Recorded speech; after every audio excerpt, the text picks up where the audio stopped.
Vous venez de créer votre société, vous venez de créer votre start-up avec votre idée lumineuse. Cette idée innovante vous permet aujourd'hui de penser à un financement supplémentaire dans le cadre de votre start-up. Cependant, vous n'avez pas encore les épaules pour pouvoir espérer une levée de fonds. Pas de panique, il existe d'autres moyens de financement pour votre start-up qui s'apparentent à une levée de fonds simplifiée. Je vous explique tout ça rapidement dans cette vidéo. C'est parti, générique.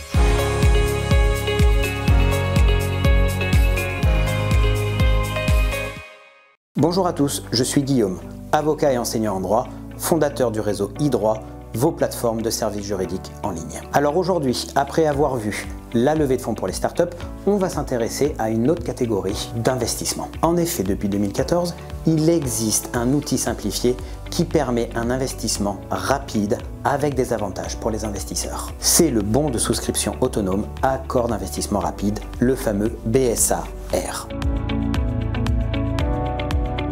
La première des choses sur le fonctionnement à savoir concernant le BSAR, c'est qu'il ne peut être effectué que dans le cadre d'une SAS. Ce qui explique notamment pourquoi il est primordial pour une start-up de privilégier la SAS comme statut juridique. Ainsi, pour pouvoir émettre un bon de souscription autonome, il sera nécessaire que le président émette un rapport contenant toutes les modalités de l'opération envisagée, à savoir le prix, mais également la fameuse condition à remplir. Il faudra ensuite convoquer une assemblée des actionnaires qui devront se prononcer et voter sur ce fameux rapport pour autoriser l'émission de ces bons de souscription autonomes. Enfin, une fois que vous avez trouvé votre investisseur, vous devrez lui faire signer cet accord. Ce document, une fois signé, reprend les conditions et la chronologie de l'opération envisagée. Pour faire simple, un investisseur souscrit des actions à un temps X et il peut demander le paiement en actions à un moment Y, au moment où la société sera valorisée.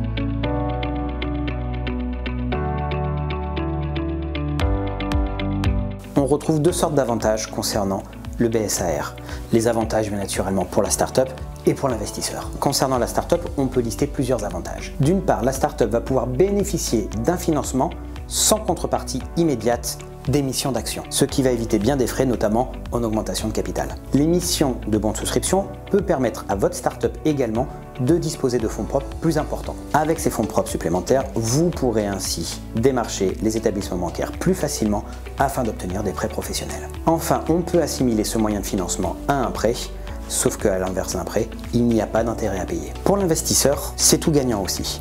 En effet, l'émission de bons de souscription autonome va lui permettre d'entrer au sein de votre start-up avec une décote conséquence puisqu'il aura payé ses actions bien avant. De plus, votre investisseur pourra effectuer une plus-value conséquente si votre start-up effectue une croissance importante. Ce qu'il faut retenir, c'est qu'à la différence de la levée de fonds où l'investisseur devient immédiatement actionnaire de la start-up, dans le cadre du BSA, il ne devient actionnaire que de manière différée, c'est-à-dire plus tard dans le temps. En effet, l'investisseur et la société vont au préalable définir une condition et une fois qu'elle sera remplie, il deviendra actionnaire de votre startup. Vous l'aurez compris au terme de cette vidéo, le BSAR est un outil de financement à ne pas négliger, notamment pour les jeunes entreprises qui se développent ou pour celles qui veulent effectuer un bridge. Si cette vidéo vous a plu, n'hésitez pas à partager, à vous abonner et à mettre un petit pouce bleu. Et je vous dis à très vite.